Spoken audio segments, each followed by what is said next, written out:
భాగ్యశ్రీ బ్రోసే గారు ఇప్పుడు కొత్తగా యాక్ట్ చేస్తున్న మూవీ లెనిన్.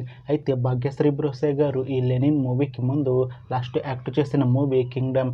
అయితే ఈ కింగ్డమ్ మూవీ ఈ మధ్య రిలీజ్ అయ్యి మంచి హిట్ అయింది. అయితే కింగ్డమ్ మూవీతో భాగ్యశ్రీ బ్రోసే గారికి ఒక మంచి హిట్ వచ్చింది. అయితే భాగ్యశ్రీ బ్రోసే గారు కింగ్డమ్ మూవీ రిలీజ్ తర్వాత కాస్త టైం గ్యాప్ తీసుకొని ఇప్పుడు మళ్ళీ ఈ లెనిన్ మూవీలో యాక్ట్ చేస్తున్నారు భాగ్యశ్రీ బ్రోసే గారు. చూడాలి భాగ్యశ్రీ బ్రోసే గారికి ఈ లెనిన్ మూవీతో కూడా ఒక మంచి హిట్ వస్తుందా లేదా అనేది మనం ఈ లెనిన్ మూవీ రిలీజ్ అయ్యాక చూడాలి. అయితే లెనిన్ మూవీ టీం ఈ మధ్య ఒక చిన్న టీజర్ని విడుదల చేసింది.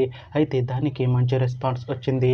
అయితే లెనిన్ మూవీ టీం ప్రస్తుతం షూటింగ్లో బిజీగా ఉన్నారు. అయితే ఈ Lenin movie shooting already 30% complete అయిపోయింది అంటున్నారు మూవీ టీం. అయితే ఈ మూవీ టీం మాత్రం చాలా కాన్ఫిడెంట్గా ఉన్నారు. ఈ మూవీ మంచి హిట్ అవుతుంది అంటున్నారు. అయితే లెనిన్ మూవీని 2026లో రిలీజ్ చేసేలా ప్లాన్ చేస్తున్నారు మూవీ టీం. చూడాలి లెనిన్ మూవీ రిలీజ్ అయ్యాక మంచి హిట్ అవుతుందా లేదా అనేది మనం ఈ లెనిన్ మూవీ రిలీజ్ అయ్యాక చూడాలి. Thanks for watching this video friends. మీకు ఈ వీడియో నచ్చితే ఈ వీడియోని లైక్ చేయండి. ఇంకా ఇలాంటి మూవీ అప్డేట్స్ కోసం ఈ ఛానల్ని సబ్స్క్రైబ్ చేసుకోండి.